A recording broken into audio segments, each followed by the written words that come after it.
Hi everyone, welcome.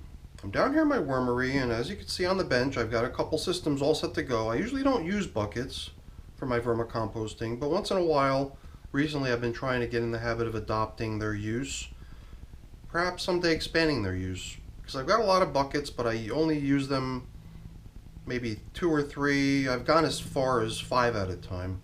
Right now I've got 2 buckets running, in which we've got African night crawlers running. They were launched only 12 days ago, making them my newest systems. And after 12 days, I thought that they might be ready for some food. The bins were built originally, even prior to the worms being loaded in there with food. They got some potato and coffee, and then even at the end, I sprinkled some worm chow on the top surface. But after 12 days, I'm thinking, with a pretty good sized population in each of these systems, we might be ready for another feeding. So I've got some information here before I put my glove on and start getting my hands soiled. Thought I'd share with you because I've been getting feedback on the initial launch video that we created for the launch of these systems, and with everyone's input, we've already gotten some estimates. We've gotten 17 people providing feedback, so those 17 estimates plus my own estimate averaged together is starting to build a picture of how many worms appear to be living in these two systems. And there appears to only be about a difference of 99 worms between the two systems. So here we have in front of me bin number 1, and over here under my elbow is bin number 2. And bin number 1 appears to be the lesser populated system, and it's 2,956 worms seeming to live in here based on everyone's estimates. And then over here in bin number 2, or bucket number 2, we've got 3,055. So that's a pretty substantial sized population living in each of these buckets. A lot of mouths to feed, so that's why I didn't really want to wait much longer. It's true that we did load these systems up quite a bit more than any other previous time I've used these buckets. I probably went beyond halfway full with a whole bunch of fresh bedding. So even if the kitchen scraps I feed them on a pretty regular basis seem to run out, then, we've got plenty of bedding for them to nibble on. But before we get started, over here in the buckets, I wanted to just take you over to the parent system that these systems were launched from originally. So basically there were 2 bins, and when they reached 1 year of age, it was time to haul the worms out, and that's how we ended up with the worms that we placed over into the buckets. But over here, I took the contents of the 2 bins and I consolidated them so that I can try to set up this baiting scenario in a consolidated place. And I even started picking together the what appears to be the deceased worms that have gathered here on the top.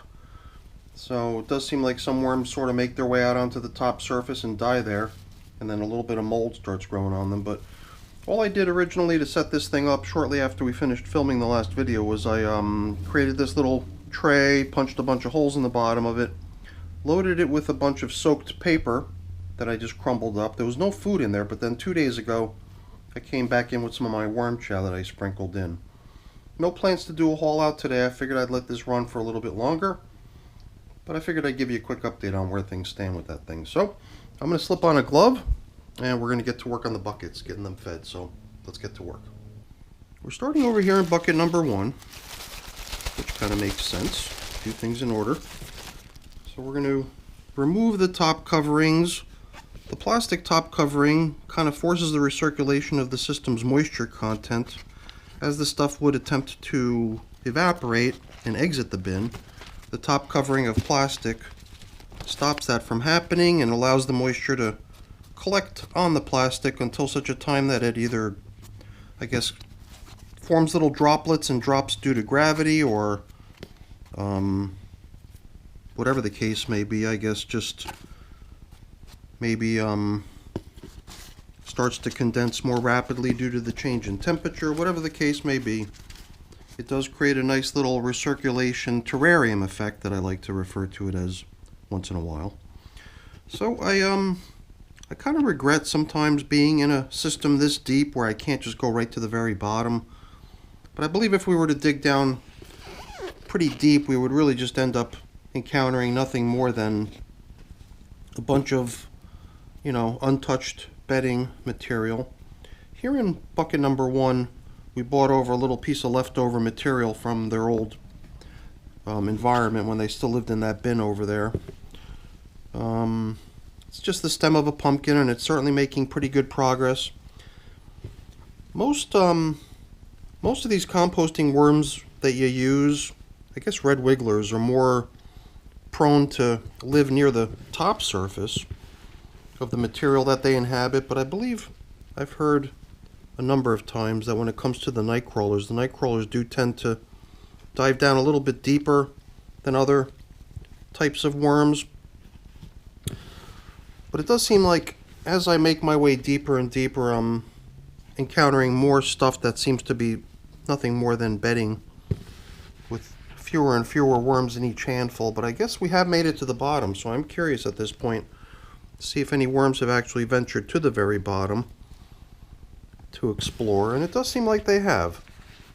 I kind of wondered, with a system this deep, would the worms be able to take advantage of the entire volume of the container, or would they be sort of limited just based on their nature to the upper level or layer? So it's kind of nice to see that the worms are sort of exploring the entire contents of the container. The material that's in these was sort of pre-built a number of days before these systems were launched, so all this leafy material, all this paper, shredded paper, cardboard, and leafy material was given a chance to sort of soak together into a nice medium for the worms to move into. But I don't really, when I create fresh bedding, I don't do the inoculation step that some people do. I did in the beginning, but more recently I just haven't been doing it much. And that inoculation step would be to actually prepare that bedding with a little bit of worm castings, so that whatever microbiology is in the worm castings spreads out into the fresh, quote-unquote, sterile bedding material, and also aids in the preparation of the material by not just allowing it to soak, but also allowing for the microorganisms that the worms work hand in hand with to establish themselves in the material, providing the worms with a much more comfortable space to be moved into at some point in the future. And I used to get a lot of feedback from one viewer I've not seen in a while, who would also suggest that, putting some molasses or some other sort of sugar content in to help with that inoculation process would also sort of supercharge the inoculation.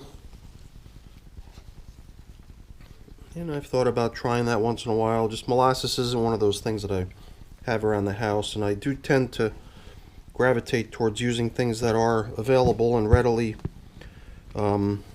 within arm's reach, stuff that I've already got around the house, versus needing to go out and purchase or acquire things that I don't have around the house. So perhaps that's the one key reason I haven't really attempted that yet.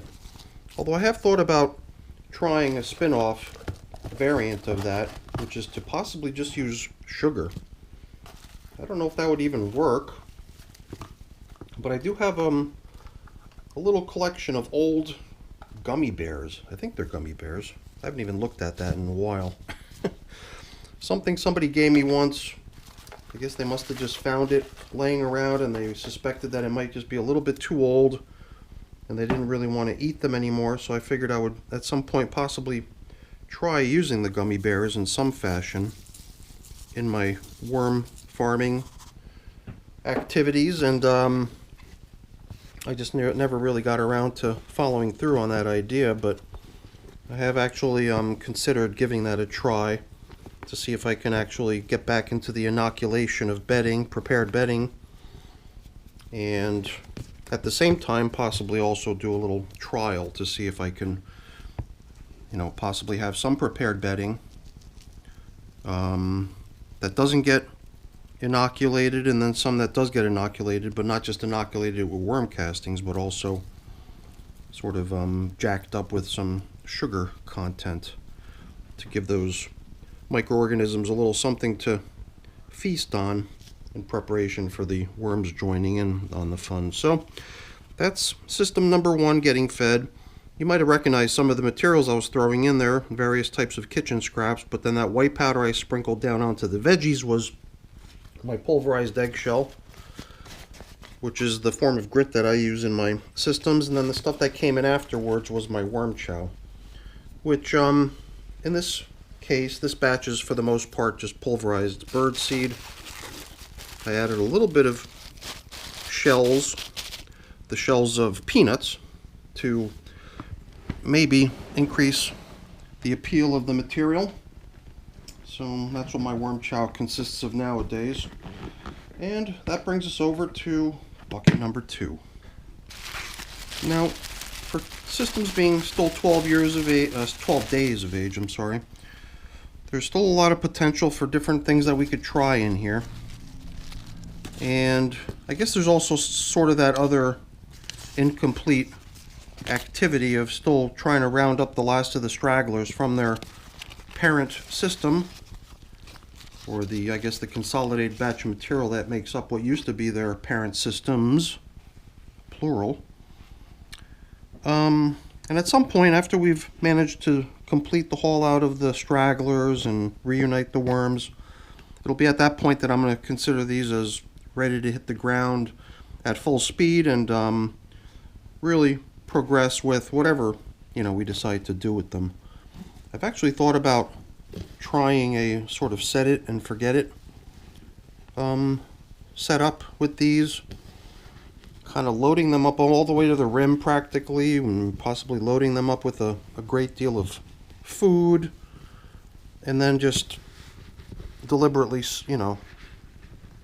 spending a good amount of time not fiddling with them and just leaving them to be, and then maybe checking in on them on a monthly basis or perhaps even longer. So if that's an idea that you guys, the viewers, think is a good idea, I'd love to hear some feedback on that, or if you've got other ideas that you think would be a better fit for systems like this. I guess in the set it and forget it realm, I also thought about possibly also reintroducing the idea of composting fabrics. Now, I've even got a couple really heavily beaten up t-shirts that I pretty much kept around for the purposes of working out in the garden or doing auto repairs, but they've really gotten so torn up and shredded at this point that it does seem like using them as clothing anymore is not very practical. And I've been hanging on to them rather than discarding them, thinking that maybe at some point in the future we could throw them into a couple systems and then start tracking the breakdown of some cotton t-shirts in the worm bins, and perhaps a couple set it and forget it style systems would be a good place for that to happen.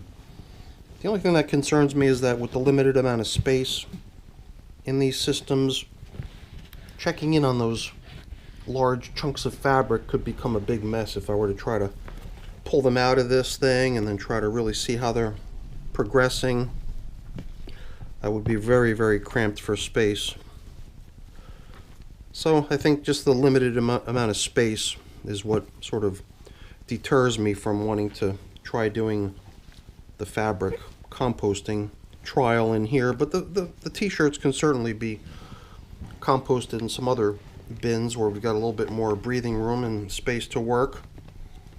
So maybe some other sort of thing could be combined with the thinking of set it and forget it, and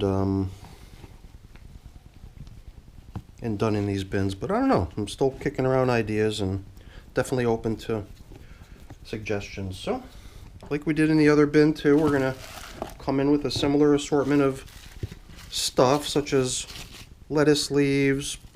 I believe this might be beets, another piece of lettuce, but that's the stem end. We got some chunks of cucumber here.